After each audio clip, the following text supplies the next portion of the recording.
What keeps people playing games? For some, it's a continual update of content. For others, it's just a vast world to explore that is procedurally generated. But for a game like this, we can't really create a world that generates. And there's only so much I can do to keep updating the game. To make people really enjoy this game for an extended amount of time, I need to add diversity. Now, the first example of diversity is already right in front of us: classes. If we had just one map and 12 different classes, you've got 144 different games to play. Well, where does that number come from? Well, there's 12 classes, right? That's how many classes you could play on that certain map, but you have to take into account for how many classes the other player has, assuming it's a 1 versus 1 situation. So that would be 12 for you, different options, and then 12 for them, different options. And you multiply those to get 144 different scenarios that you can play for one map. Okay, so what if we had 6 maps? Oh, how about 9 maps? That's what we have now. Well, you just multiply 144 by 9. I'm not good enough at math to do that in my head right now, but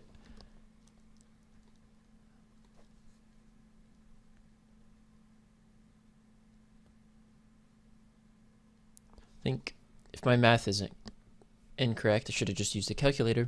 That's a little under 1,400 different scenarios you can play. So that almost made the amount of scenarios 10 times greater, just by adding a little less than 10 maps. So the more maps you add, the more different scenarios we can create, and the more players also helps this, but we can't always help that. So a good way to add a whole bunch of diversity is to have a bunch of different maps, and those maps have to be explored individually, and the little fun parts of them can be enjoyed independently from each other map, and that gives a new exploration type element to the game. Basically, what I'm trying to say is, let's add more maps.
So now that you saw those time lapses of me creating all the maps, let's actually just go in and examine the small parts of the maps. So here is the underground bunker on a carbon covered planet.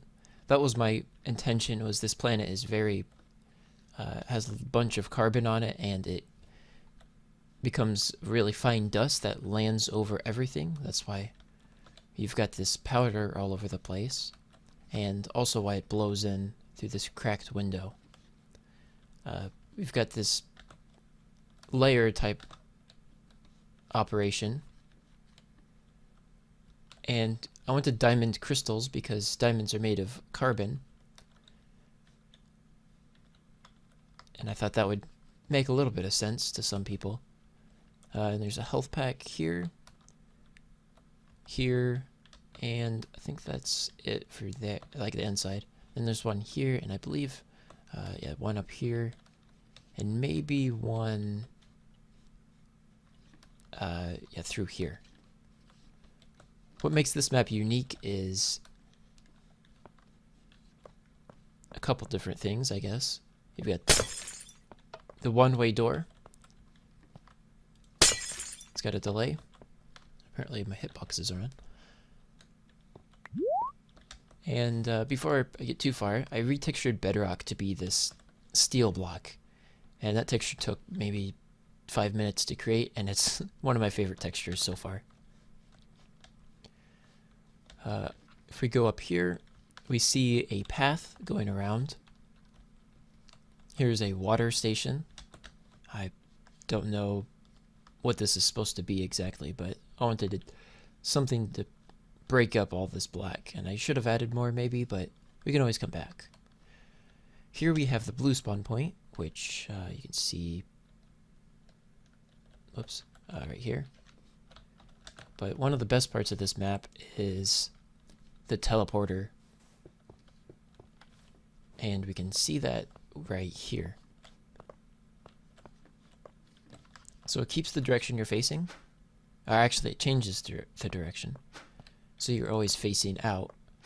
So if you hold backwards, you can switch back and forth between the two. And this is actually the toast sound, the things from up here.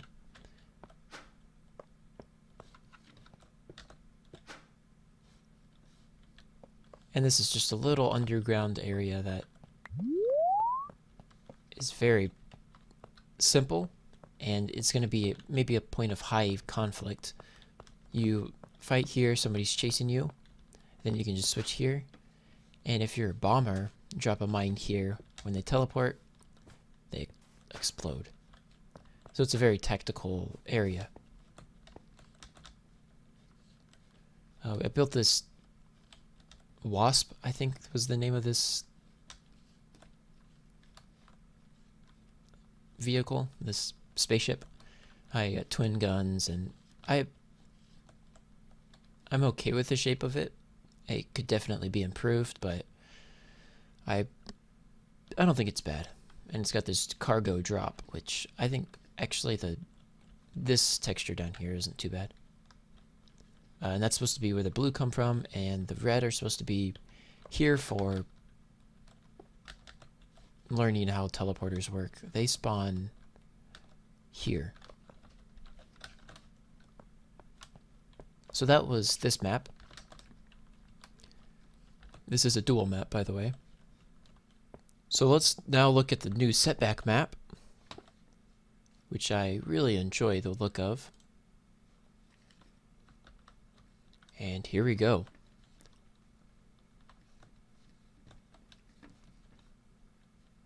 I don't know how to explain this map, but it's basically a giant sewer.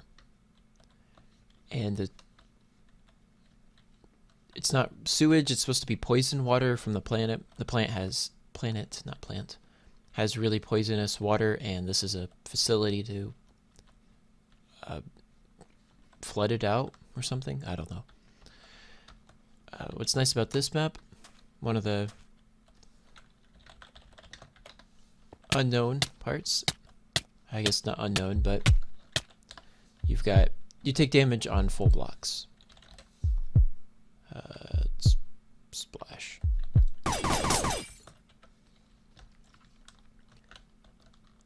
So the spawn points are here, over here, inside this. You go up, and then over here. This is a good spawn point because you can get to the point really quickly if you're good at parkour, which you don't need to be too great at it. And even if you miss, you can just run over here and jump up the ladder. So this is the capture point. There's a lot of scaffolding in this map. So along here, over back here, big middle part.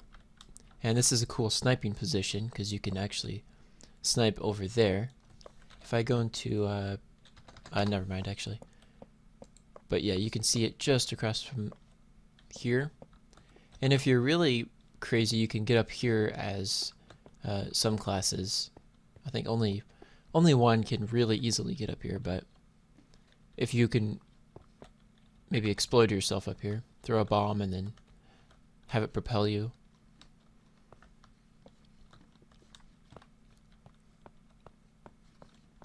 But I use the new steel block. It's actually bedrock. I use that texture a lot in this, and I think it fits pretty nicely.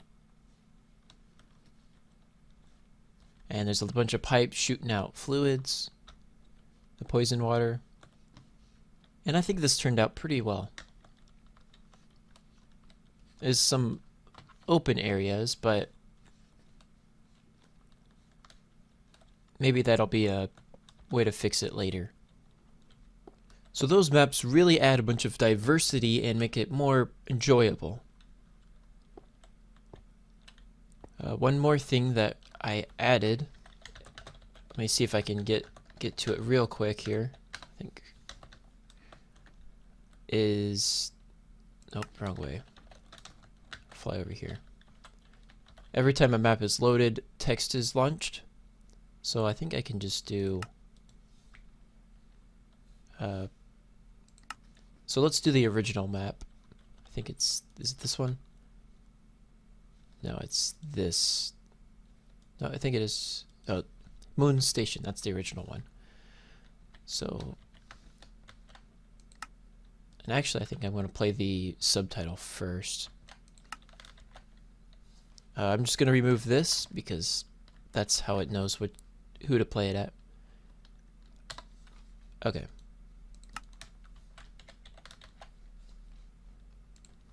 So this is what it looks like when the map Moon Station loads. Oh, okay, maybe not. So it says the name of the map and then the planet upon the battle takes place. And I've set that up for all of the maps already. Some of them are unknown, I think. Actually, no, I think they're all set up already. And that's just a nice little quirk that I've added. I wanted to do this from the beginning, but it's not very important. But I guess it just doesn't take much time to set up either. So I want to take you to the back ends of stuff. How I keep organized and how I'm trying to be more organized as well. So let's head over to the main desktop. Here we are just on the main desktop. The only thing running is OBS and also Minecraft down here. I just like showing you this cool effect. You can see it go on for indefinitely, and you can also see my voice level as I talk. And if I do something crazy like this, you can make kind of cool wave snake patterns. If you go like this, it looks like it waves. I think that's kind of cool. Oh, that's really cool too. Okay, let's not get too distracted. So here's my desktop. I've actually been cleaning it up lately, and I've been doing stuff with like this. So this is an icon I actually made myself, and lately I've thought about it and I realized, hey, you can make your own icons, and that is you can keep organized that way instead of just a bunch of folders like this, kind of looking garbage. I wanted to make a bunch of cool little icons that keep on the main desktop, and I didn't want all of these different files to be just everywhere. Here's just my games.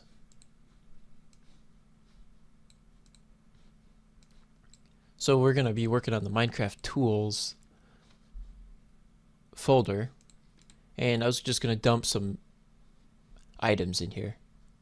You can see this folder is just called just utility, and this is just my utility files like antivirus, CCleaner, and the stuff like that.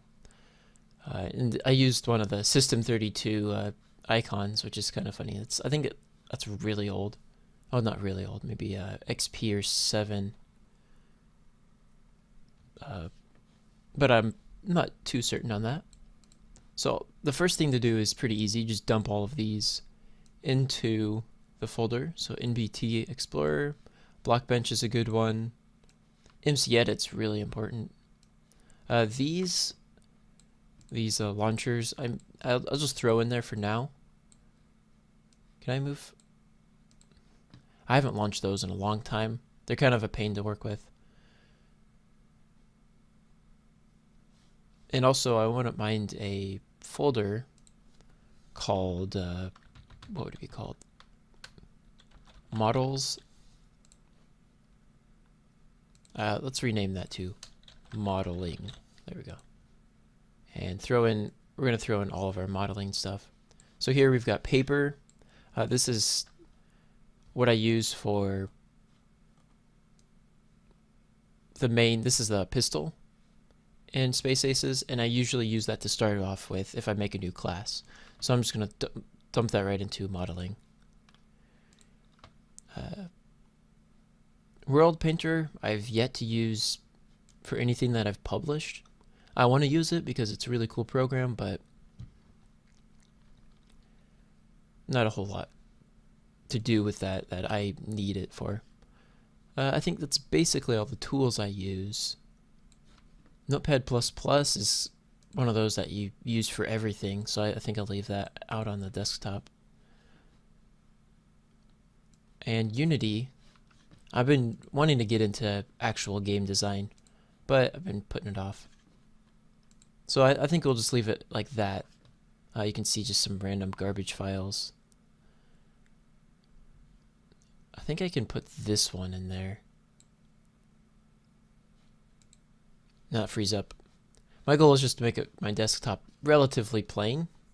And then if I use a bunch of tools, I open up a folder and just move them out like that. And then I can just get to them real quick, rather than having all of them on my desktop and then having to look for them every time. I don't know how well this will work, but it's worth a try. So to change the icon, you can just go into Customize, and if you want just one of these garbage, they're not bad, but they're just not applicable to anything within the last 10 years, hardly. One that I thought was kind of interesting was this, where's it at? This tree. And you can see it right there. Nice little tree. But I wanted to actually make an icon with you guys, so let's open up GIMP.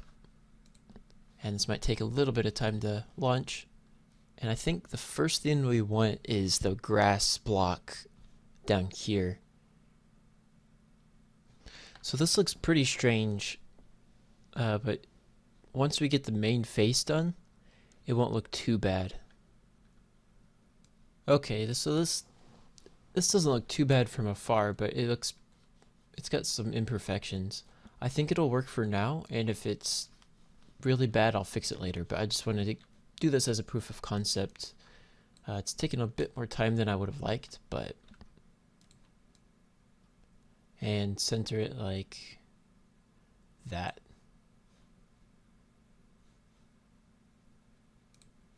And let's merge all the layers. Every time you do flatten image look, it gets rid of all the white. You don't want that. So I think that's good. So I'm going to export this. That's not noticeably bad. I might do something to it later though. It looks like it's squashed. I like the way these look. I should have just copied them. And I might just take something from the internet and fix it. But at least everything's in one folder now. And this helps me stay organized, and being organized helps me to be more efficient. And that's the whole goal with a lot of this stuff, is just finding ways to be more and more efficient and kind of showing you guys ways that I think will help me be efficient. The icon, it was a waste of time, but it's fun at least. So today we've kind of examined the importance of diversity and having a bunch of different things that you can do rather than just one single thing. And by the way, there's 13 classes, not 12. I said that earlier. There's 13, so it'd be 169 times 9 different quote-unquote games. I guess now it would be times 12, because there's 12 maps. But along the idea of maps, I don't have unlimited free time as much as I wish. And I can't just keep making maps. So I was wondering if anybody would be interested in helping make maps. And along with that, maybe I could host a competition. I think that would be pretty fun. But I'll wait to see what you guys say. And I think that does it for this episode of Project Realms. It's getting really, really close to 1.13. I think maybe we'll have to update before too long, and that'll bring a lot of challenges. But I think we're going to be testing everything that we've got next, and it might just be a review type episode, just seeing all of the different things that we've done and possibly playing with other players, and that'd be fun. But as always, have a great day, and thanks for watching.